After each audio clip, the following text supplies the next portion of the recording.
您正在收听的是 AM1300中文广播电台。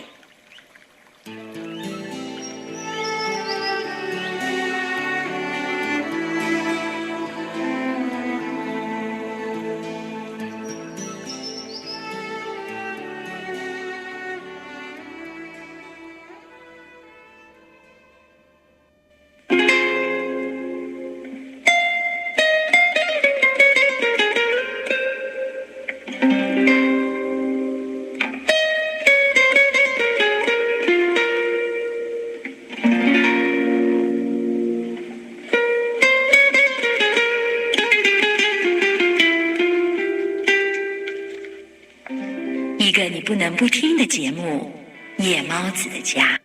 声声传奇，声声入耳。小雨的声音装满你的耳朵。收音机旁的听众朋友，大家好，欢迎朋友们关注收听潇潇夜语。朋友们可以通过关注微信公众号参与互动交流。小雨在此期待着来自您的消息。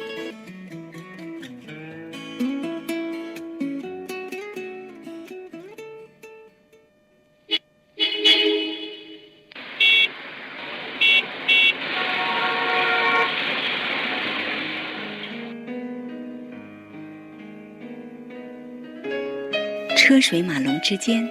人群熙熙攘攘，快节奏的生活步伐让我们无所适从。工作了一天很累疲惫，想找个人给我心与神的安慰，不是家不想回，有爱不想给，只怕我现在不够完美。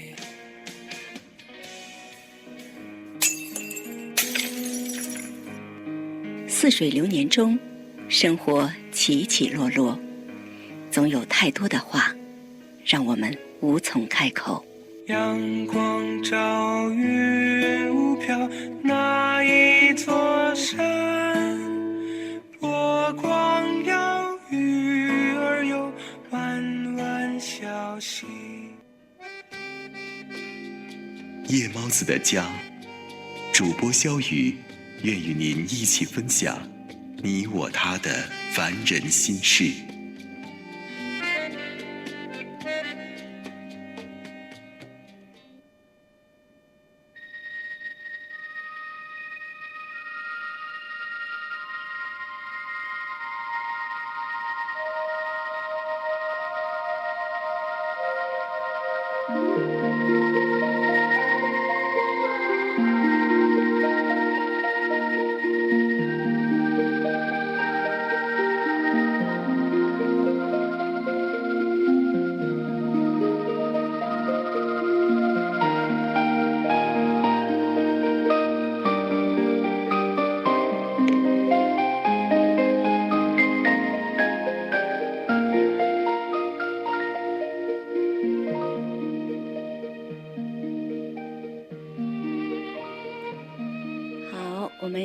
现在我们的嘉宾金露他已经在线上了哈。这个谈话节目我还是第一次用一个开头的电乐，为什么呢？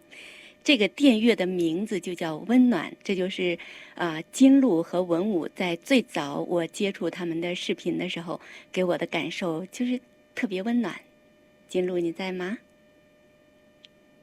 你好，小雨，我在。哎呀，太棒了！就好像是我在看你的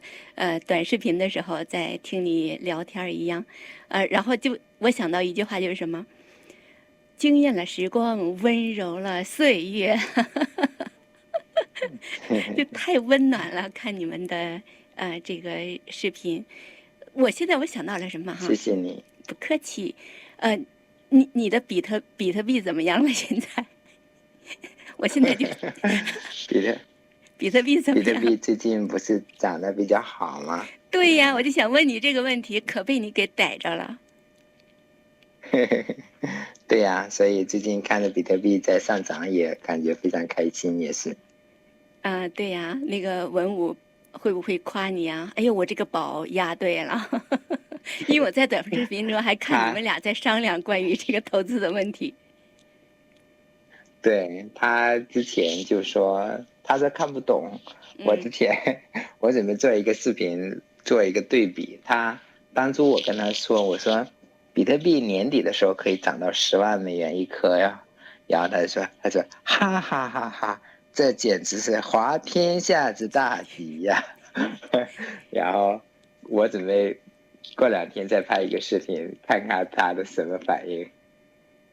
但是他说这话的时候，你有录下来，你有拿下证据吗？我有录下来了，我有录下来了，对吧？那你这个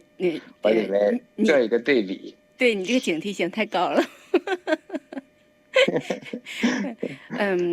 现在我们让金鹿哈自己做一下自我介绍。其实我本来是想，因为我不太能把握得好，我怎么样用什么样的词才会更恰当？我害怕一不小心，再触碰了你的底线。你能明白我的意思吧？然后呢？我明白。然后在我们接听众，如果有听众打进电话来，也想和你们聊一聊天的话，在交流的过程当中，真的有的问题可能你觉着不太恰当的话，你就可以当时说你不想回答这个问题，这个问题让你感到不适都是可以的。但是对于我们想去了解的这样的一部分人，可能他们就是想单纯的通过自己的角度想了解一下关于这个问题你是怎么看的呀？那你是当下又是怎么想的呀？他可能是这样的一种目的，所以你多一些包容和理解。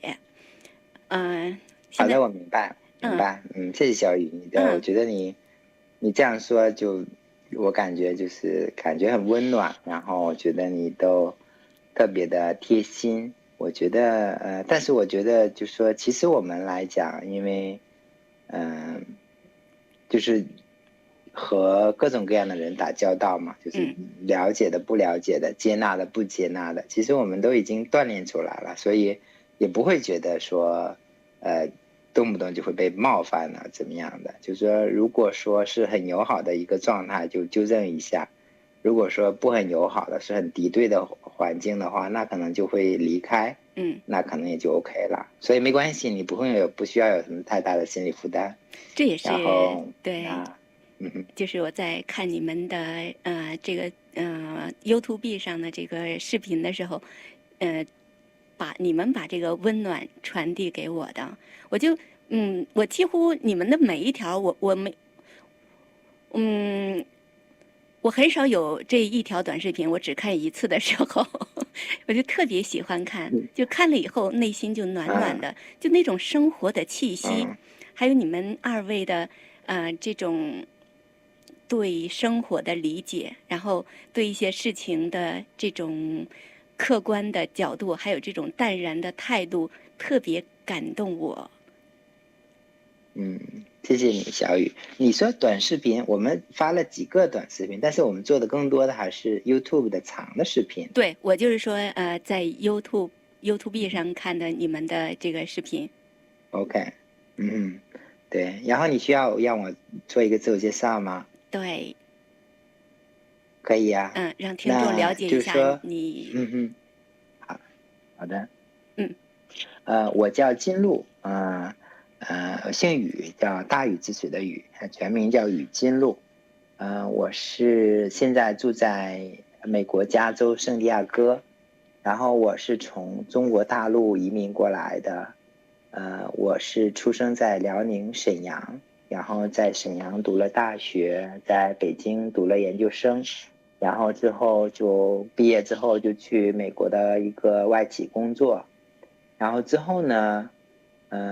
之后又换到另外一个外企工作，然后在2013年的时候，刚好公司有一个内部的机会，我就申请了，然后就借助这个机会，就公司把我从北京的办公室调派到了硅谷的办公室，所以我就通过这样的途径，然后相当于移民美国。然后之后呢，我爱人他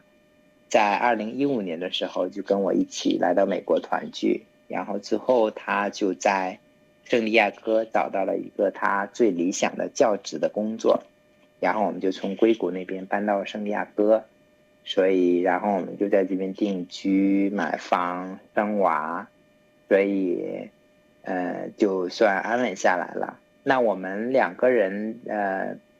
和很多人不同的一点是我们是同性恋，是男同性恋，两个男生一起生活。我们因为美国这边同性婚姻也可以结婚嘛，同性也可以结婚，然后我们就有这样的一个机会在美国结婚，然后并且一起通过代孕生了2个小孩，所以就2个人一起在圣地亚哥这边抚养小孩，然后工作，过一个普通的中产阶级的生活吧，然后但是还是自得其乐。你的这2个孩子太可爱了，就是这个儿子，我特别喜欢他，就是在眼角这一边的那个胎记，就超说不出来的那种感受，就给人的感觉，哦，这个好可爱哦，正好长在那个让人看了以后感觉很舒适的位置上。哦，现在我们的文武也上线了，对，太棒了。你好，文武。哎，他好像是还没有就是彻底的来介入我们的这个角色。那金鹿，我想问一下，从我的角度问一个问题哈，就是比如说像您2位也有一个在自己的心里边也有一个定位吗？比如说是哪一个是自己心目当中的妻子的角色，那谁又觉得自己是个丈夫呢？有没有这样的？你们有没有这样的定位？如果简单的来讲是没有的，就是这个问题也很多。我们是同性恋嘛，然后大多数人我们就叫异性恋。那对于异性恋来讲，很多人会有这样的一个疑问，但其实我们没有这样的明确的角色的划分。就像说，其实异性恋婚姻里面，你可能传统的来讲说是男主外女主内，对吧？跟女生妻子带孩子比较多，但其实也有女主外男主内的，也有说丈夫做饭做的比较多，带孩子带的比较多，这也都有，所以也不是一个确定的一个关系。所以我们2个的话也没有特别明确的划分，我们2个人都工作，都有自己的工作，然后2个人都是一起来带孩子，然后做饭来讲是我做饭，然后他可能就帮忙洗碗啊，有时候帮我切菜呀，这样子。然后可能家里的东西我操持的多一点，但同时我也还有自己的工作，所以没有特别明确的这种妻子和丈夫的划分，我们都互相称对方是丈夫，就叫 husband。我向别人介绍的时候我就说 This is my husband。那他向其他人，他的同事啊朋友介绍我的时候，他也会说 This is my husband。所以我们就是那结婚的时候，那就说 husband and husband 是这样的一个称呼，一个定位。其实我更多的指的是，像刚才金鹿你说的哈，这个更多是表现在这个形式上，就是我们的外在表现上，我们的身份没有这种明显的划分。但是从情感上呢，从彼此的心理上，会有这样的定位吗？从心理上来讲也没有特别明确，这种就是不会和同性恋的同异性恋的那种就是说既有的观念，这样妻子和丈夫这样的一一对应的关系，就是像我刚才提到，就是说你可能从不同的方面，大家的这种角色分工会有一些不同。就像我说，那我做饭会做的多一些，那他做洗碗啊，这种会做的多一些，然后带孩子是一起带，然后就是在这方面可能会有一些分工，但是不会有这种丈夫和妻子这样的划分。你知道你为什么你主要做饭吗？因为东北饭太好吃了，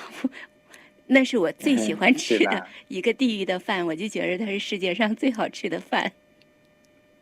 您是哪里人？我小时候在东北长大。是吧？那是在黑龙江。因为我妈妈就是我那姥姥这一边是济南人，但是我爸爸这一边呢就是东北人。所以你在东北长大了。对，所以我的老我是家吃着山东北饭东的，长大的。我的老家是山东的，我是上述11代以前是从山东移民过去的。那你这个上述的跨度有点长。其实最早的时候，对，是有点长。对，最早的时候东北它不就是北大荒嘛，它是荒无人烟的地方。对，它没有人，然后都是东北，都是山东闯关东，由于种种原因，就想谋个活路嘛，就觉得我到那边开垦一块地儿，然后就可以活着。那个时候最简单的一个诉求就是活着呀。文武，你想说也可以插进来。我的祖先是清道光年间到东北过去的。你是怎么这么清楚的知道的？你怎么追溯？我们是有一个家谱，我们有个族谱，然后家谱就是从这个11代的所有的这些男性的名字都能够有据可查的。那就证明你这个金字也是从名字也是家谱上那个字排下来的吧？我是姓宇嘛，然后就是我们这些所有的这些。对，我就说你中间的这个字。金是我妈妈的名字，是我妈妈的姓。那你这时候这个名字起的已经就脱离了家谱的规范了。因为原来的家谱，它名字都是有列哪一辈用什么字儿，对不对？是的。对，好，文武好像已经加进来了。文武，你能听见我们说话吗？文武能听见吗？可以打个招呼。Hello，大家两位下午好。现在已经是晚上了。文武可以。对，是。对，你也可以多说两句，介绍一自己。朋友们哈，如果这个时候也可以在我们的 YouTube 搜索一下2个爸爸养娃记，我相信你们一定会被他们这个视频就是这种温暖的氛围感染到。然后在微信的短视频也可以是吧？也是搜索2个爸爸养娃记吗？就 YouTube 是我们的主要的一个频道了。然后微信上我们做的不是很多，主要还是关注在那个 YouTube 上面。好，那文武，你来介绍介绍你自己。大家好，我是徐文武，文武就文武双全这2个字取自于成语。然后我是从小到大都是在中国大陆长大的，之后我完成我的学业以后，就在德国、英国待了有3、4年的时间，最后面就追随金鹿的步迹，就来到了美国，然后我们就一起在美国安家定居下来了。那我现在是在美国加州南部的一所公立大学当大学教授。你们2个给我的感受哈，就是那种互相滋养的那种感觉，互相望对方的那种感觉，就好像你们2个在一起之后，一切都越来变得越顺，然后，那感觉让人很羡慕。但是我这里想问一个问题，就是比如说。像我一开始我比较纠结的这个问题，你们觉着别人在给你们定位的时候，说同性恋这3个字，你觉着可以接受呢，还是彩虹家庭这个说法可以接受？你更认可哪一个？更觉得哪一个让我听起来更舒服？我觉得都可以吧，同性恋可能更确切一些。同性恋来讲是一个比较中性的一个词汇，也没有褒义，也没有贬义，我觉得这个是更确切一些。那彩虹家庭可能是更宽泛的一个概念，彩虹啊，可能这更美好，LGBTQ 啊，就是这里边包容性更强，更泛一些的。那对于您2位来说，就是您从自己的角度上来理解，就是同性之间的感情和异性之间的感情，我们不用普世的道理去理解它，就是我们个人的角度出发是怎么想的。你们自己觉着，从你的角度来看，同性之间的感情和异性之间的感情，你们会觉着我们自己同性之间的感情互相之间会更纯粹吗？有没有这样想过？你比如说，很多人都说异性之间的这个婚姻啊，这个家庭啊，或者爱情也好，他们会附加很多条件砝码啊，我们之间要门当户对啊，包括经济上两个人之间的这个文化背景，然后家庭条件，就是他们考量的外在的因素比感情甚至还要多。我作为从我个人的角度出发哈，我就觉得可能同性之间他们感情会更纯粹，就是感情的这个因素会更多。那我不知道你们是怎么理解，我是这样理解的，我不知道对不对哈。但是就我个人，让我说这个看法的话，我会是这样理解。你们觉着呢？我可以快速的。好的，那金路，那我就先说两句吧。我觉得你说的，这主持人说的，你说的是有道理的。特别是在一些同性婚姻还没有合法的一些地方，再加上现在全世界同性婚姻合法的时间也不是很久，所以从历史的角度来说，同性婚姻之间或者同性的关系或者恋情之间，它所受到的这种世俗的这种物质上的这种传统上的约束，相对来说确实是要少一些。特别是比方说在中国大陆，那这种同性之间的这种感情啊，它可能你一定要说更纯粹一些。我虽然不太赞同纯粹这两个字，但是情感或者是恋情这方面的因素肯定是要相对占比更多一些。因为其实说白了，就是因为同性婚姻它没有一个合法化，然后大家呢对未来也没有一个明确的规划和一个憧憬。那作为同性之间的这种恋情啊，那大家就可能就觉得，哎呀，我们就享受当下就好。那至于将来会怎么样，我们也管不了，我们也没办法结婚，也没办法生活一起，养育小孩呀等等。所以就这方面的约束就确实是会要少一些。但是呢，在同性婚姻已经合法比较长的时间的这些国家里面，甚至包括美国，虽然也只有几年，那我觉得这种趋同于同性之间这种恋情和关系或者婚姻，趋同于异性之间这种恋情和关系的这种婚姻，我觉得会变得越来越相似。这样的话，就比方说我们甚至已经都开始听到了已经有同性婚姻这种离婚的这种案例的这种出现，然后慢慢的也会开始讲这种所谓的门当户对呀，也会讲到哎呀大家一起在养育小孩呀，甚至也是为了小孩的这种抚养权这种打官司等等，就听起来整个就是异性婚姻的这种关系，或者是这种恋情之间的这种所产生的纠葛是。所以慢慢的，我觉得就会变得很相似了。那你们二位觉着就是在同性这个感情当中，精神层面更多一些呢，还是那种生理方面的本能互相维系感情的这个成分更多呢？就来自于精神和生理本能这两个方面的话，觉着哪一个要占的比重更大一些？我个人觉得应该都有吧。最开始的时候，特别是刚刚认识的时候，那我觉得，我们是2008年的时候，都在北京，然后我们通过一个交友网站就是认识对方的，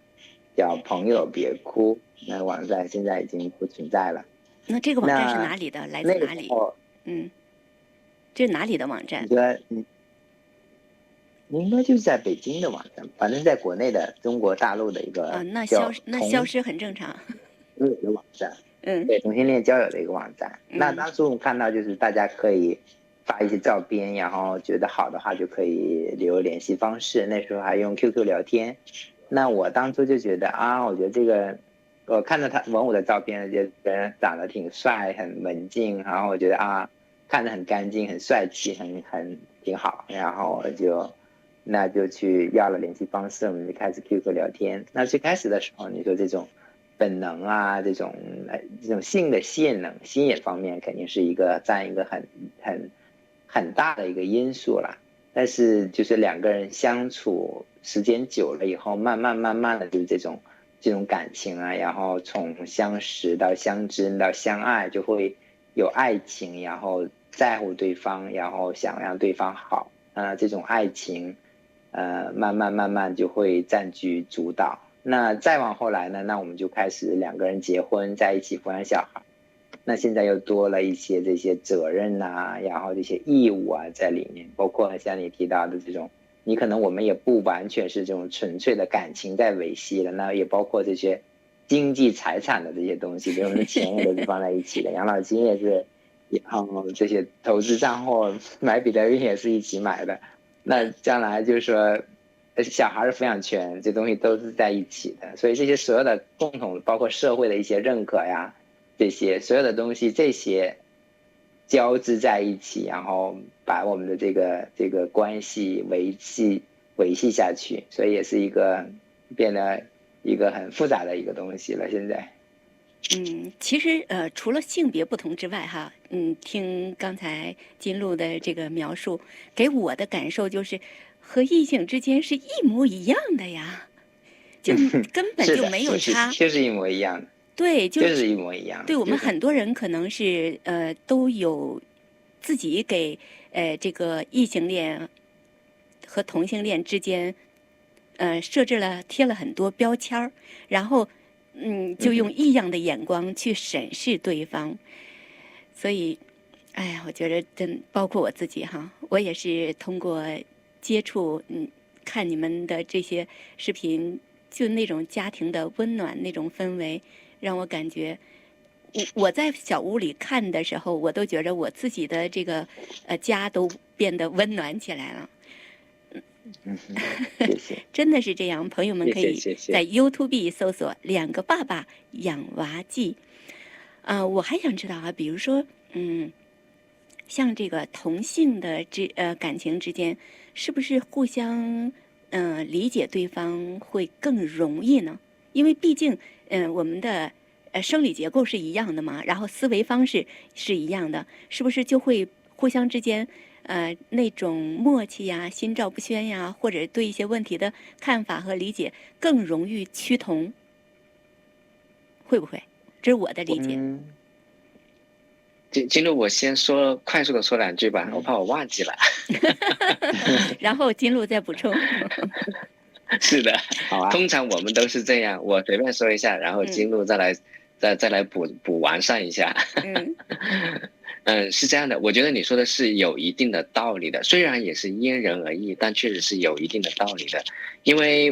我至少我觉得我跟金璐，我们当然也是有一定的磨合期，然后我们俩的性格呢有相似也有互补的地方，所以我们好像还算合得比较来。我们认识相处这么10几年下来，我都想不起来我们什么时候非常大声的吵过架，我都不记得有这种场景。那有没有这种 argue 的场景啊？有没有这种就是说有 disagreement 的这种场景？当然是有的，但是我们就从来没有大声的吵过。像我们老是听说我们上一辈的那些家长们啊、父母亲啊，动不动就什么吵起来甚至打起来了的这种情况都有。我总很难想象这种事情会发生在我和金璐身上。那是不是因为我们同样是作为男生，然后更互相理解对方，更知道对方的这种思维模式？我觉得可能有一定的关系，但是也有可能是因人而异吧。对。另外一点的话，就是我们两个都是理工科出身嘛，所以这种可能还是都有这种理工科的这种思维。再有的话，像肖宇你说的这种，可能都是男性，可能都有这种男性的这种更偏向于理性思考的这方面。所以可能我们的这种想法呀、思维模式啊、这种思考的方式啊，可能更相近一些，所以这种沟通啊交流起来更方便一些。比如说我们想做一个决定，比如说我们买房子，那我们就会说列出这种好啊坏啊，我们关注的那几个点都会列出来，然后看到一个房子，我们就说啊这些是不是满足我们这个关注的那几个点，然后打一个分，最后做一个总评分，可能会这样的一个思考决策的方式。那我们也看到一些就是很多这种视频里面或者一些故事里面，就是说男人和女人之间，你说女人怎么样，生气了之后你要去哄她呀，你不要去讲道理啊，对，这东西我们看到很多，但是这好像不太跟我们是不太一样的，我们还是讲道理讲的比较多，而不是说去哄啊，去从这种感性的这种方面去着手啊，就还是有点不一样的从这个角度。对，女性的思维是你只要是跟我讲道理，因为我不是不懂道理，就当你跟我讲的时候，我就觉得你已经不爱我了。你为什么要跟我讲道理？是吧？对，这女人的思维。对，从这点来讲，我就稍微有一点不理解。对，那你这么说，我是知道，就是知道这个说法的，但是从本身来讲，还是觉得有点不可理解。对，一定是这样的，就是女人就是这样的。对，我说只是针对这个恋爱的双方，就是家庭当中就这种情感链接的这种关系之间，女人才会这样要求对方。就是你一讲道理你就输了，就是对方讲道理想讲道理的那个人，其实就已经输了。OK， 好吧，接受这个。那比如说哈就像我们在一个公共的场合，然后在一个比如说一个 party 啊，或者是一个什么，那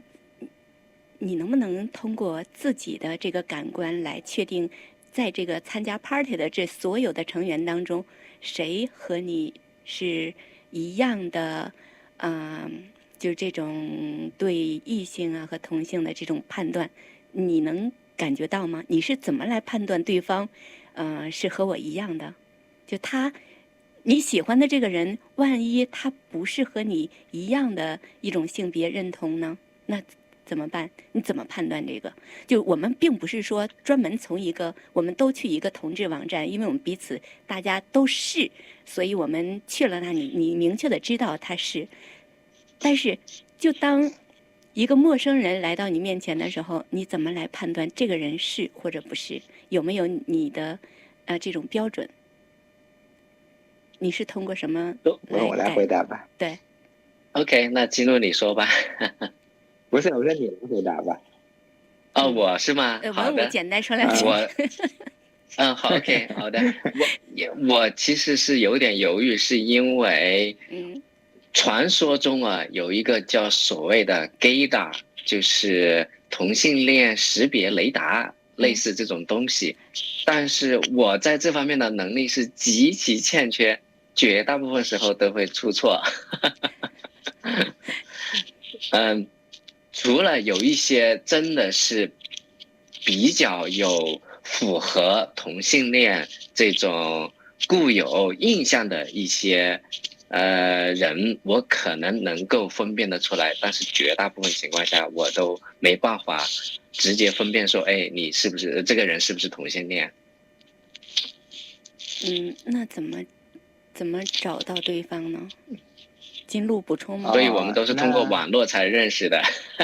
就如果脱离了，通过网，如果脱离了这个通过网络是一方面，再有的话，现实生活当中可能也有人会去，国内也有那么几家的这种，比如说同性恋酒吧呀，然后美国这种同性恋的酒吧呀，这种可以你可能默认大多数去那些酒吧的人可能都是同性恋。那现实当中，特别是在国内啦，在国内你想在现实生活当中遇到同性恋遇到同性恋还是相对来讲更难一些，除非你参加一些这种同性恋的一些聚会啊，一些社交活动。要在现实生活当中，一个是就是所谓的 gay 也没有那么准，另外一个就是大家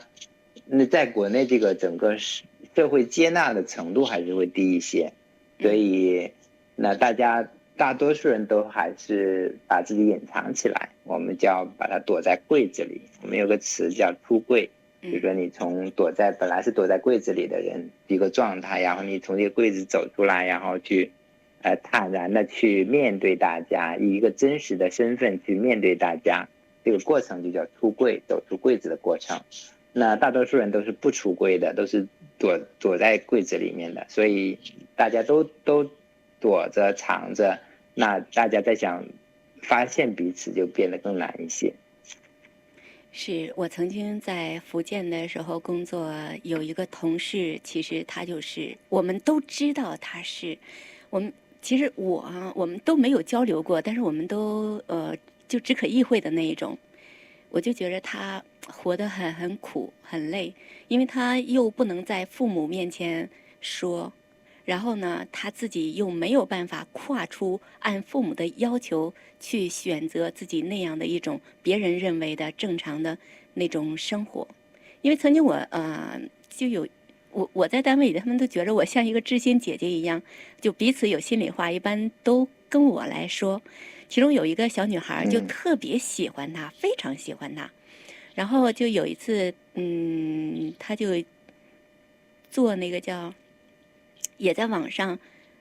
那个叫卖东西，就是那个意思吧。他要进货，要什么的，就喜欢的这个女孩就帮着他去进货，然后在他的房间里帮着他弄。那天就很晚了，他就住在那里了。结果一晚上什么事儿都没有发生。然后这个女同事就跟我说这件事儿，她就是说从那开始，她就明确了，她是这样的身份。但是那个男孩呢，他一直都在柜子里躲着，就是很苦的那样坚持着。我真的觉着反正我心里并不是个滋味儿，看到这样的一种情况。那你说像这样的他该怎么办呢？对啊，是这样人挺多的，而且在国内这种社会环境是那样子，然后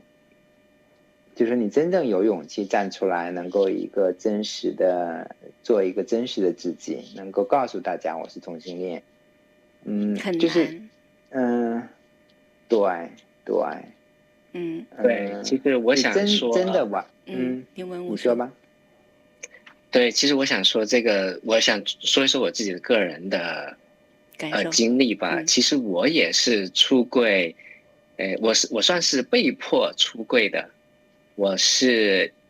一直在外地念书啊，然后在国外工作呀，一直到差不多我记得那一年应该是29岁了，29岁或者快30岁了。然后我家里面我爸还有我妈呀，都老是想要一直跟我介绍对象，那好多年一直每次提起这个事儿，然后我就说，哎呀，我工作忙，我学习忙，我没空，然后什么之类的，那就很难把这个真实的情况跟自己的家人交代清楚，也就是金鹿刚刚所说的这个出柜这个事情嘛。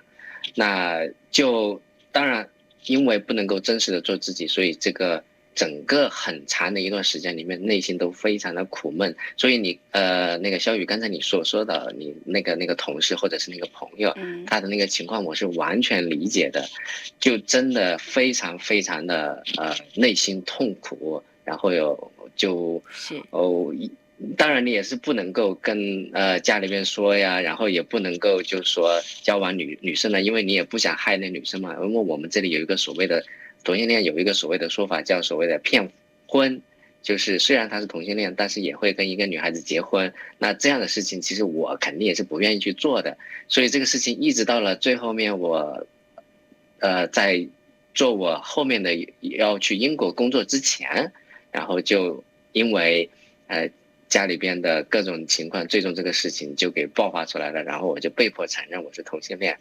整个这个过程都是非常的戏剧化，也是非常痛苦，经过了好多年才跟家人和解。好，那我们现在上半时段我们就聊到这里，然后最好是这个线都不不要挂，就让它在这里。然后我放广告，下一个整点的时候，我们继续聊，好不好？好的，好的。好，一会儿见。现在几点了？22点整。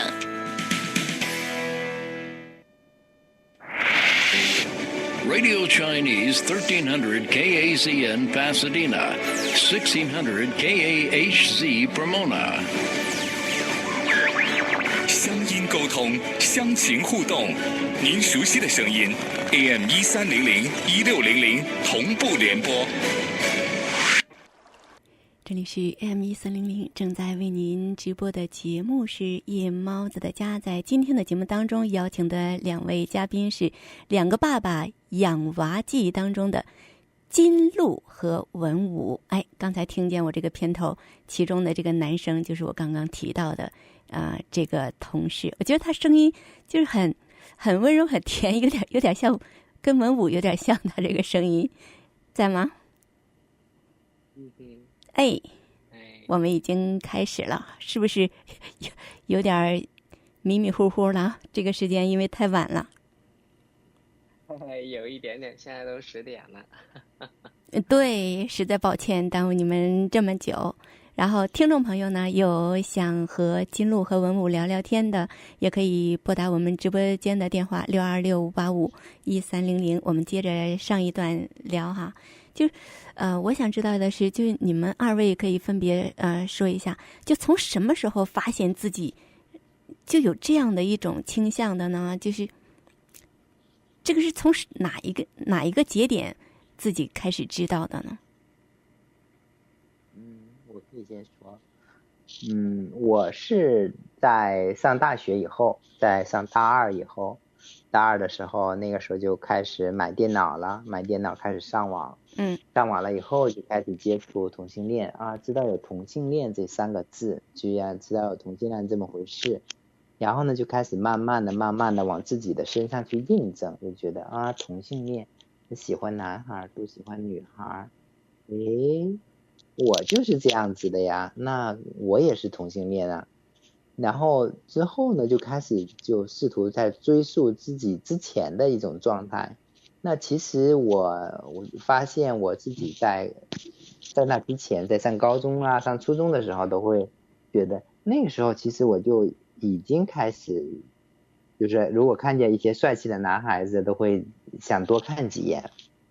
但如果女孩子呢，就长得再漂亮也不怎么感兴趣。我在高中的时候还和女孩子牵过手，那我就觉得女孩子手觉得好像软软的湿湿的，然后就没有任何心动的感觉。但是相反，看见帅气的男生就多看几眼。那就说我的结论就是从青春期开始就应该是比较去对男生感兴趣了，就是有这种同性的吸引。但是直到上大学以后，买了电脑才知道同性恋这3个字，同性恋这么回事，才够意识到原来我是同性恋，是这样一个过程。并不是我的经历和我的感觉和金鹿也是非常类似的。但是我记得我有记忆以来，我就很喜欢看漂亮的男孩子。然后我记得那个时候对，我更早。我记得我有记忆以来，我就喜欢看很好看的男生。然后我记得有一个非常有意思的一个印象，就是应该是在我很小的时候，那个时候泰国会很流行一些模特或者明星，然后那个模特就是非常非常的帅气，又年轻又帅气。然后后来我就觉得很喜欢看。然后后来我就不知道是怎么回事，就知道了原来那是个女生。然后我就瞬间就失去兴趣了。我就觉得这是个很神奇的一个心理反应，就是说其实看到他的那个外表，他就是个男生，然后我就觉得很感兴趣。但是一旦我知道他是个女生呢，我就瞬间失去兴趣了。我就觉得这是个很神奇的一个心理反应，我也不知道为啥。那总的来说呢，我可能比金鹿更早，我就意识到我喜欢看漂亮的男生，但是真正的知道同性恋这么3个字，然后再确认自己就是同性恋这么一回事儿，也是到了上大学以后，上了网，然后了解到了各方面的信息后才确认这些东西。有很多就是我们认为的哈，就是我们这种就是异性恋的人，可能对同性恋的这个理解，是不是在童年的哪个阶段受了什么样的一种不良的引导，或者是家里边的人给自己的一个定位，给自己造成了这样的一种想法，然后就逐渐的由于这种外力的影响，让自己一点一点的偏离了这样的一个轨道。那您2位还比较在这个问题上比较有一致性，就是从骨子里，从一开始并不是因为受谁的影响，或者是说我接触了什么突然发现怎么样，就如果没有这些其他的外力，比如说像金鹿说的，我即便没有看到在什么什么地方写着同性恋3个字，我一看跟我对号入座，那我本来也是这样的。是这样。对，肖宇你说的很对。因为金鹿你说。金鹿说，金鹿补充。就是说，对，就是同性恋这个事情本身来讲，就是还有很多有一些可能有待继续去研究的这种就是同性恋的成因呐，关于同性恋的成因，可能还有一些有待继续探索。但是科学界的结论呢，更多的是倾向于说是这是一个天生的一个东西。当然他没有找到说具体是某一个基因，这个同性恋基因没有找到，但是大多数的一个科学的结论呢，还是说是这种先天的。当然先天你可能基因的表达呀，你可能还会受到，可能也会受到一些后天环境的影响，但是更多的来讲就是天生的，而就是说很难去改变的一个事情。那就是说后天的影响，但是就是先天因素更多一些吧。这是可能这是我至少我是比较我看到的一些结论，科学的结论是这样子。对，应该是这样。文武你想说什么？文武说。我其实也是倾向于同意金鹿刚才这个观点。这一方面是我自己个人的感受，因为我真的就是自有记忆以来，我觉得我就是个同性恋，只是因为当时不知道而已。同时我也确实看到了很多关于同性恋性倾向的一些科学研究，绝大部分，我不管是所有吧，绝大部分都是倾向于说，要么就是先天因素占很大一部分，要么呢就是因为可能是有一些在基因表达方面，它当然是受到环境的一些影响。这个环境并不是说我长大了以后我看了什么书啊，我看了什么电影这种环境，而是指可能就是在母体发育的过程当中啊，就受到一些比方说激素的影响啊，或者说什么其他的一些生长成分的影响了，或者甚至在很小的时候受到周围环境的一些影响，以至于它基因表达出来就显示出同性恋这么一个倾向。这些东西都是有可能的，现在科学界还没有完全的一个定论，到底是怎么一回事。就好像其实我们也完全说不清楚为什么会有异性恋这个东西的存在，一样的情况是，所以我也是倾向于就是对，其实你可以想想了，为什么会有为什么男生会一定要喜欢女生啊？这个东西也没有科学研究有这个基因说这个东西就控制了你的异性恋的这个性倾向，其实也没有啊。所以我们公平的来讲，同性恋的成因也不知道，异性恋的成因也不知道啊。你这个说法文武太棒了，就是说你们用异样的眼光看我，我还用异样的眼光看你呢，你们为什么两个就是异性之间相爱呢，有感情产生呢？对，公平了，这是对的，就这种思维方式是对的，因为这才我们才打了个平手嘛。其实我曾经有过这样的一种想法，就比如说这个孩子是个男生，然后他就不认可自己男生的身份，我会想，他是不是在用这种方式来报复他的父母？这是对父母表示不满的一种方式，然后以此，来折磨父母。我曾经都这样想过这个问题，就觉着可能作为父母会发现自己的孩子有这样的一种倾向，会反思自己，哎呀，是不是我哪里做错了？是不是在哪一个对孩子的影响教育的这个环节不恰当，造成了孩子的这样的一种情况？我觉得他可能会有自责吧。你们就这个问题跟自己的父母有交流过吗？他们怎么看？有没有？我觉得这种青春期的叛逆，这种小孩肯定都是有的嘛。那你肯定会有这种情况，就是说我就是要叛逆，然后你就让我做什么我就偏不做，我就做一些你不想让我做的事情，我就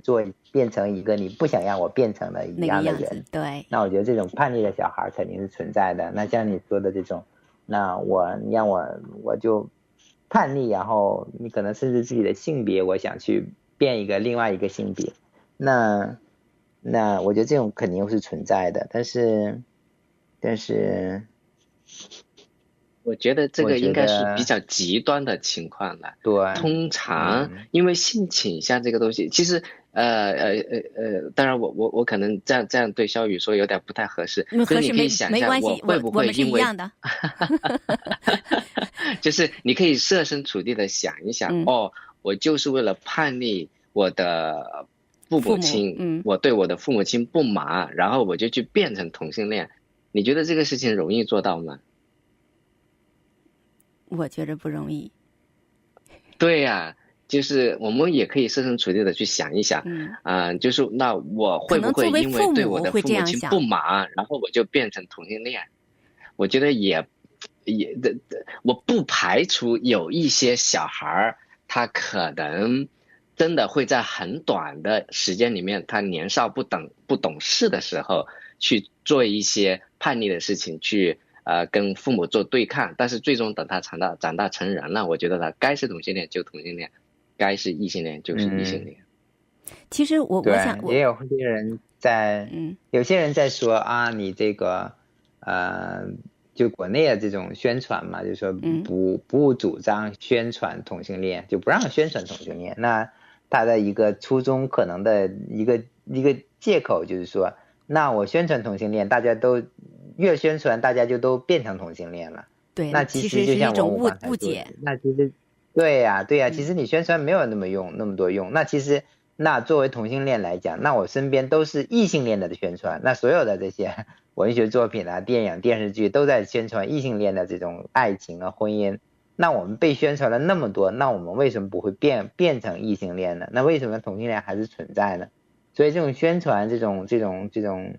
就是父母这样的一种担心是没有必要的。对，就是还是说天生的因素更重要，就是你该是同性恋就是同性恋，你不是同性恋就不是同性恋。对，其实我刚才想表达的不是说这个已经自己就认可自己同性恋的这个身份，而是可能作为父母，他们会觉得，他们会认为误判为孩子是对自己的一种叛逆，甚至或者说是一种报复。其实这是不存在的这种情况，这是作为父母的一种误判。所以我们听众朋友如果有这种情况哈，就完全不要，你比如说学校有个什么规范要求你不能要求孩子他对自己性别的定位然后就噤若寒蝉，就担心恐惧按照金鹿和文武的说法，完全没有必要。对，你说的挺对的。其实同性恋这件事情来讲，其实也可以说是一个比较沉重的一个话题吧。那对我们来讲，我个人来讲，如果说你让我可以选的话，那我会选择异性恋的这种身份，而不是同性恋。那同性恋我就觉得，我虽然觉得自己现在过的状态还挺好的，我很享受我现在的这个生命的一个状态，但是如果再给我重来一次的机会，我还是会选择做一个异性恋，我觉得那样的人生会更容易一些。那所以就是同性恋对于我们作为一个同性恋个体来讲，那你真正在这个社会环境生活下去，过好自己的生活，就是挺困难的一件事情了。对，就对我们来讲是挺难的一件，接纳自己，接纳真实的自己是一件挺困难的一件事情。那其实推己及人，那其实对于父母来讲也是这样子，就是说自己的小孩是同性恋，或者说自己小孩发现自己有自己同性恋的倾向，其实对父母来讲我们也是可以理解的，对他们来讲其实是也是比较一个困难的一个理解的过程，特别是可能他经受的那种文化的熏陶啊的教育，他觉得同性恋是不正常的，同性恋是变态，同性恋是不好的事情，那他也会觉得是丢人的事情，那他也会很难去接受和接纳，所以有这样的各种各样的想法呀，这种我觉得也是正常的，所以就需要时间。比如包括我的父母，文武的父母也是通过了好多年才能够真正完全去接纳我们，所以特别在中国国内的那个环境里面，特别可能甚至在美国的一些华人，那我觉得他们这种生活在这种文化这种教育多年的洗礼，真正去能够去接纳还是很难的一个过程。那比如说我们在国内的话，就我们也参与过一个这种同性恋的这种公益组织，叫做同性恋亲友会，那是相当于是中国比较大的一个同性恋的一个公益组织。那它的关注点，这个组织的关注点就是帮助同性恋这个群体更好的被自己的家人被自己的父母所接纳。我觉得在中华文化的这样的一个大背景下面，我觉得这一方面这个着手点是非常好的，就怎么同性恋被自己的父母被自己的家庭所接纳是非常非常重要的。因为整个华人圈是一个非常注重家庭注重这种父母的这种孝道啊，这种非常看重这一点，就怎么能够被自己的父母接纳，可能是一个能够更好的自我认同，去能够勇敢的勇敢的做自己，过自己喜欢的生活是非常非常重要的一点。所以我觉得都挺不容易的吧。其实就是那种普世思维，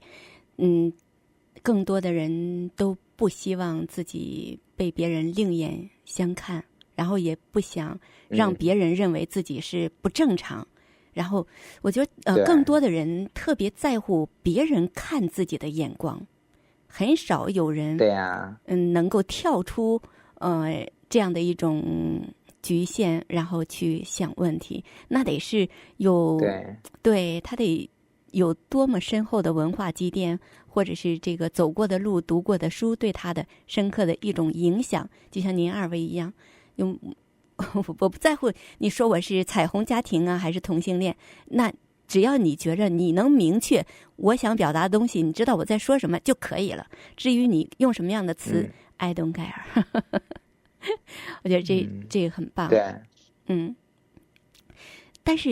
我也见过有的这种就我们说同性恋吧，他就不认可自己的这个性别，然后就把自己通过，就像金星，你比如说他就把自己通过手术变成他想要成为的那个性别。你俩其中有没有人有过这种想法？就我想把自己变成女的。这个其实是不一样的事情，是两件事情。就是说你要说这种 LGBT 嘛，对吧？就是说就是 lesbian， 然后 gay， 然后还有这种transgender， 就是变性人和同性恋还是不一样的。虽然它同属可能大家都觉得是性少数一个群体，但是本质上来讲还是不一样的。就同性恋来讲，它本身是说我喜欢同性，像我作为一个男同性恋者，我觉得我喜欢男孩子，我不喜欢女孩子，我想和男孩子亲近，不想和女孩子亲近。但是对我来讲，我对于我自身的性别是很认同的。我生理上的性别是一个男性，那我的内心的认同的性别也是一个男性。就是我从性别上来讲，我没有任何的这种困惑的情况存在，就是我也没有这种变性的这种欲望或者想法。所以就是说同性恋和变性人还是不一样的概念，两件不同的事情。文武呢？是，我完全同意金鹿的说法，就是说同性恋就是喜欢同性，但是对自己本身性别的认同是完全没有任何问题的。那变性人他就不一定是同性恋，他也有可能是异性恋，但是他对自己的内心的这种性别认同和他的生理认同他是不一样的。变性人也有可能是异性恋，就像金星他是异性恋的。金星他不是他找的他原来就是男生变成女生的吗？对啊，他他就心理性别认同自己是个女生，所以他作为女生他是喜欢男生，就是个异性恋。我是想说这个，不好意思我没说清楚。对，那我明白你的意思了，就是从本质上还是异性恋，因为他对自己性别不认同。我原来一直认为的是同性恋是对自己性别的不认同。那我不是，这完全是两回事，完全是两回事。那太棒了，你们说的这个就更新了我的认知。你们也就可以就这个做一期这个视频。我有很多人可能会这样想，就是对自己的性别不认同嘛，所以才会有那样的一种选择。我觉得这是个很好的建议，我们回头可以考虑考虑。对，因为作为我们这个异性恋的人来看同性恋，那首先他的第一感官认知就是同性恋对自己的性别不认同。不是的，是不一样的。对，是太棒了。对，同性恋异性恋就是对，是说是从喜欢什么样的人那个角度。那这种变性人是说对自己内心的自己本身的性别是否认同，还是两个完全不一样的角度。太棒了，更新了我的认知。那还有那在生活当中，我们就是不知不觉的喜欢上了那个人，但是他并不是和你一样的性别，就是这种同性恋的这种思维，会有这种情况发生吗？那我喜欢的这个人，人家是喜欢异性恋，那发生这种情况有没有？会有啊，这个会有啊。好，OK， 金鹿你说吧。就是会有啊，就是说，那就像就你从相反来讲，比如说就是一个女孩，比如说小雨，比如说就不知道是不是你会介意啊，就说你比如你喜欢一个男孩子，你喜欢上一个男孩子，对不对？但其实你发现那男孩子其实是一个同性恋，他是喜欢男孩子，不喜欢女孩子，他其实是一样的。那我们也可能说我比如说我也喜欢上一个男孩子，但是那个男孩子其实他喜欢女孩子，他是异性恋，那就没办法了，那就换人吧，那就你想说什么？我想说的是，我听说过这种事情很多很多，然后也确实有一些悲剧的存在，甚至有可能，比方说，打个比方说，假设我有以前听说过一个男生，然后他就喜欢上了另外一个男生，那另外一个男生他当然就是个异性恋，然后所以这个当中，那这个情感他肯定就不能够发展下去嘛，因为你作为异性恋的男生，你也不可能喜欢回来这个同性恋的这个男生，所以那这个中间，当然最终他们是以一个比较他们可能是最开始是以朋友的关系发展，然后完了以后呢，那这个朋友当然也做不下去了，这还是比较轻微的一些情况。那更严重的一些情况，可能真的就会造成，不管是这个同性恋的男生还是这个异性恋的男生，都会造成非常严重的后果，甚至对这个双方都造成很多很多困扰啊，这种事情我们其实已经有听说很多了，不管是在现实生活当中啊，或者是电影电视剧里面的各种情节啊，这种事情都无法发生，无法避免。为什么呢？因为我们从这个数据统计的结果来看，比方说大家现在比较公认的同性恋，就同性恋包括男同性恋和女同性恋占比整体的这个人群当中占比大概是4%到5%的左右，那很大概率就有可能发生一个同性恋的男生或者女生喜欢上一个异性恋的男生或者女生，这个从概率上来说发生的可能性也很大。对，就像我们一开始的时候说的，因为双方并没有明确的标签，就我一看你，你身上会或者是带有一个什么标志，让我能知道你是同性恋，你是然后我就知道我不该有那样的想法，或者是有了的话我也该放弃，就这个问题。但是我原来也听，我们济南也是我所知道的就得有4个以上的，就像您刚才说的这个同性恋酒吧，就在济南就有好几个，他们就专门去那里。但是如果要是我原来工作的时候，有一个女孩也是这种情况，然后有一次她就在厕所里边哭，哎呀，我说你怎么了？我就去拥抱她嘛，然后她就跟我说了，因为她喜欢的那个男孩，因为他们还交往了一阵子，然后最后那个男孩并没有直接跟她说他是同性恋，然后他还瞒着她，但是他的有一些事情被他发现了，比如说他和另外的一个男孩的一些亲密的行为，还有一些蛛丝马迹他都查到了，然后最后确定是了，然后他就在那个厕所里哭了好久好久，最后他就辞职了。就像刚才文武说的，那可能我们都不知道接下来他的日子他该怎么面对，去怎么过，真的是一种伤害。我也听说过，说同性恋的话他会给自己带一个标志，他们说有，我不知道哈，这个信息是不是真的，我确认一下。说比如说戴耳钉的话，戴在左边或者是右边，别人一看他把这个耳钉戴在了左边或者右边那他就是这个，有这样的一种说法吗？我没有听说过。我也是头一次听说。那我不知道啊，我还真没有注意过有没有这方面的一些特殊的信号发现。我好像有听说过类似的一些发信号，但是具体是怎么一回事，我现在一时半会也想不起来。就是肖宇你可能说的这个情况呢也有存在，只是我跟金鹿至少我不知道金鹿有没有听说过啊？你？我不知道，没听过。那可能这就是我们就是我们属于两方嘛，这一方是这样认为的。还有就是说说对说这个同性恋之间呢，他可能要握一下你的手，这个手怎么握，然后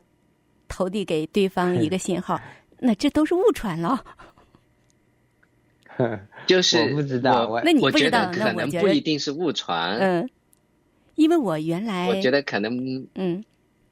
我原来做的一个节目，最早的时候叫《精神家园》，然后就专门有2期，因为国内就比较媒体就更忌讳让你说这个嘛。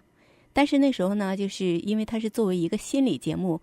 还是在凌晨，然后就专门腾出那个时间来说这个问题。所有的这些信息都是我通过听众打进电话来描述的，然后我这样认为的。那可能有不同的城市啊，不同的这种小群体的这种文化，估计可能也会存在的这种。但如果是我们没有听说过，或者说我们不在那个小的圈子里面吧。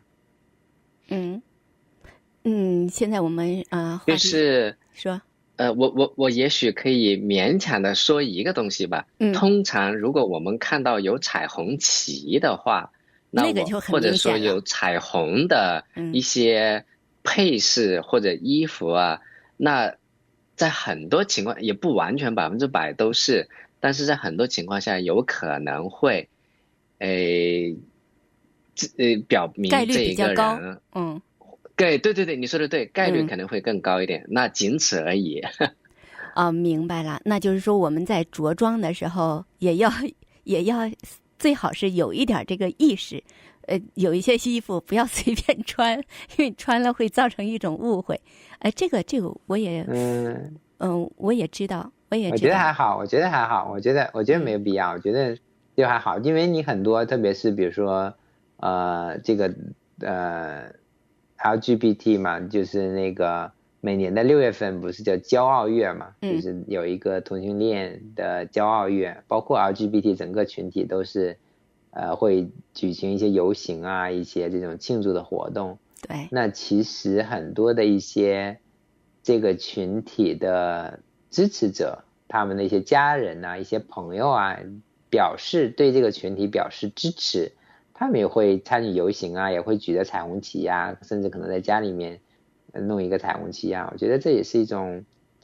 支持的方式吧。我觉得没有，我个人觉得没有必要去避讳。对，他们并不一定就是彩虹家庭，但是呢，他们支持，就是我支持你，就给你一个力量，让你觉着我和你站在一边。对呀。那对于我们说一个比较可以不回答哈，就是针对我们这个2个孩子，我们就您2位有一个什么区分吗？就是我说的这种区分，就是哪一个是我的，哪一个是你的。那我们计划想要通过试管要一个孩子的话，那是不是有这样的一种规划？这个孩子是我的，那个孩子是你的，会有这样的一种计划吗？是有的，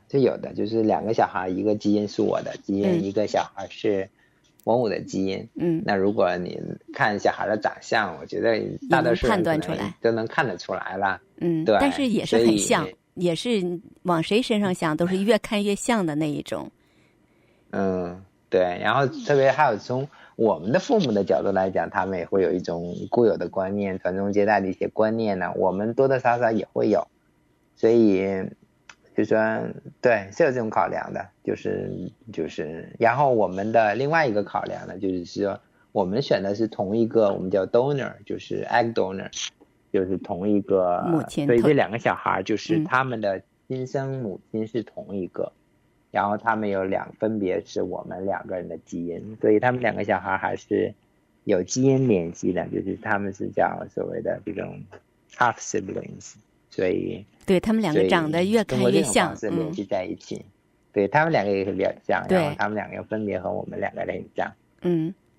但是这个将来会告诉孩子吗？会跟孩子讲这件事吗？就是你们2个你是爸爸的啊，你是这个爸爸的，会吗？会不会跟孩子透露这个信息？对，他们要问到的时候，我觉得就是他们小的时候，你跟他讲他也不懂嘛。当他们真的懂事的时候，开始问的时候，我们会开诚布公的去跟他们讲，就是他们感兴趣，他们想问的话就告诉他。我觉得他到时候他也能看得出来，觉得我长得像这个爸爸，你长得像那个爸爸，2个人不一样，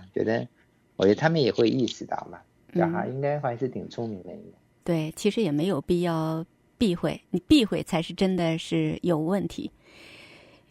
是的，我完全同意。我觉得这个事情没什么好避讳的，就直说就行了。对，因为越是坦诚的面对，越证明在我们所有人之间是没有嫌隙的。是的，对呀。我在看你们这个视频的时候哈，有一个是在我的所了解的信息之外的，就是这个孩子就我们取决于这个女方的这个卵子的提供者哈，哦，原来孩子出生之后，我们也依然可以和他保持联系。可是我之前知道的信息是，说法律上是不允许的，说医院说这个是原则上是完全不允许的。当这个已经成功的时候，那另一方就要和我们的孩子和我们这个家庭彻底的切割，没有任何往来，就双方是不能有任何接洽的。可是我通过你的这个视频说不是这样，你们是可以的。就将来孩子问起来这件事的时候，他就是从他的本意出发，我就想知道我的那个母亲是谁，你们也可以告诉他是这个人。那这个是你们在一开始这里面其实有两个，你可能会这里面有就整个我们能够代孕生小孩，整个事情我们还是非常的感恩在这个过程当中，因为这里面这2个小孩其实有3个女性对我们提供了帮助。那一个就是他这个 egg donor 这个2个小孩的亲生母亲，另外的话还有代母，就是 surrogate， 就是帮我们去怀胎10月帮我们生小孩的2位女性。那这2个小孩的代母他们是不一样的，就是他的捐卵的人和帮我们生小孩的是完全不同的人。对，这个很多人有些人会把这个做混淆。对，所以因为2个小孩其实有3个女性对我们整个提供了支持和帮助。那代母来讲呢，就是包括在她怀孕的时候，我们都是会跟她有一个比较亲密的联系。她去做 B 超啊体检的时候，我们就跟她一起去。然后小孩出生下来之后，你提到的一点有一方面是对的，就是从小孩的抚养权来讲是完全在我们拥有完全的对小孩的抚养权，当然也会有完全的责任，就是不光是就是小孩所有的经济上的责任啊，这种抚养的责任都在我们。就是说代母帮我们生小孩那个代母就没有任何的权利，也没有任何的义务，没有抚养权，也没有这种抚养的义务。到时候这个是一个明确的一个切割。那究竟到时候我们这个关系是什么样子的，那也就取决于我们相处了。那就是说如果说我们跟他相处的比较融洽，那以后可以多联系一点。那如果说这种性格不合呀，比如说不愿意什么话不投机半句多呀，或者对方就是没有这个意愿，对，他没有那个意愿，你可能就联系就少一点，那完全看个人，但是肯定还是知道对方的存在的。这是代母这一块。然后他的那个 egg donor 那块呢，其实是分2种情况，就是他在捐卵的时候，他通常会选择所谓的公开或者叫anonymous， 就是匿名的。我们来讲，我们选择的是一个公开的一个这样子，就是我们小孩出生以后，我们拿到了他的联系方式，我跟他取得了联系，我们知道他的电子邮件，知道他的手机号，知道在 Facebook 上也加了他的好友，所以就知道他的一些动态。我们一直想和他见面，然后他也愿意，但是因为他现在不住在圣地亚哥，一直还没有成功见到我们那个 donor， 但是我们希望能够见到他，让小孩能够见到他。然后还有一些人他选择就是这种匿名的，那他就是不希望和这种小孩啊和这个准父母，像我们这种父母去见面，那也可以，就是说也是可以的。我原来知道的信息哈，就是他这个是那种绝对的说不可以的，就是你提供卵子的这一方，那你包括您2位都不可能知道他的联系方式，说是医院或者是就给我们做这件事的这个叫中介吧，有明令的要求是不允许对方和有任何联系。所以我就觉得这个对我来说就打破了我对这个事情的认知，原来是可以联系的。对，那也许有不同的国家或者不同的国家，也许会有不同的法律规定。那至少说在美国，至少在加州是可以的。那您二位对给提供卵子的这一方，那怎么去设定自己的标准呢？就是你通过什么样的考核才能知道对方给你提供卵子的这一方，他符合了你的各项的标准？这个有一个什么指标吗？当初我们选的时候，就是他会就通过那些诊所和中介嘛，他会给我们提供多个选项，就是他会有所谓的这种 donor 的 profile 就发给我们，他会有很多很多这些 donor 的资料，就是他的一些基本的资料，比如身高体重啊，包括他的一些这些遗传方面的，比如说他的父母啊、兄弟姐妹呀，这些身高啊、体重啊、职业呀，包括他本身的一些职业呀、一些教育背景啊，包括他的一些是否有遗传疾病啊，他的基因检测的结果呀，这些然后他的照片啊，这些我们都是能够看到的。所以我们当初也会看了很多，也考察了很多吧。我觉得当初我们考虑更多的就是还是一个是一个就是想拥有，比如说他能够上过大学，我们觉得就可以啦。然后可能这种身高啊可能稍微高一点，其他方面倒没有考虑太多，就是身体健康，然后我觉得 OK， 长得就是说我们觉得比较顺眼，然后看起来比较好，那种直觉感觉比较好，我觉得就好了，我们就选了，就符合我们的眼缘儿。对，是的。那这个医院对，其实还有一点我想补充。好的，文武说。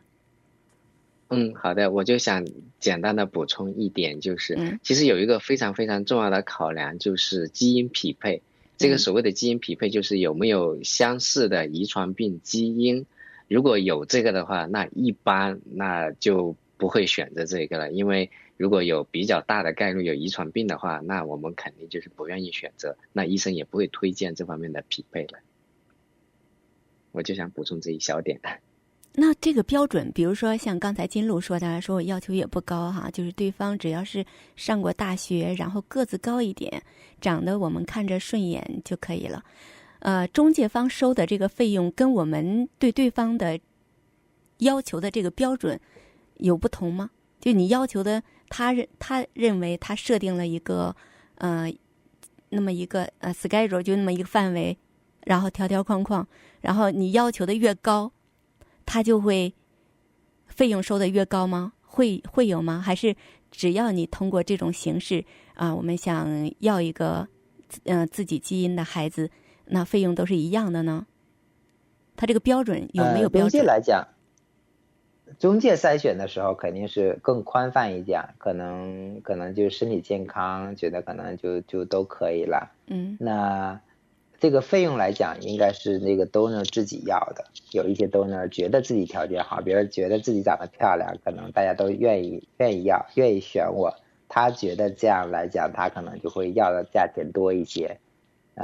要不然的话可能就少一些。所以这个应该还是不一样，但都差不多。我们那个时候可能都是1万到2万之间的样子。我明白了，就有点像我们做配音一样。那你自己给你自己定位。那比如说你这条广告，那你说1000，你给不给我配这个广告？就是跟他 say sorry， 我起价是3000，这个你找别人，就是你自己给自己的一个价值认同。我就觉得我就非这个钱，我就不做这件事儿，是一个道理。对，就整个代孕行业在美国，特别在加州这一块，是一个非常非常成熟的一个产业，已经做成了。有很多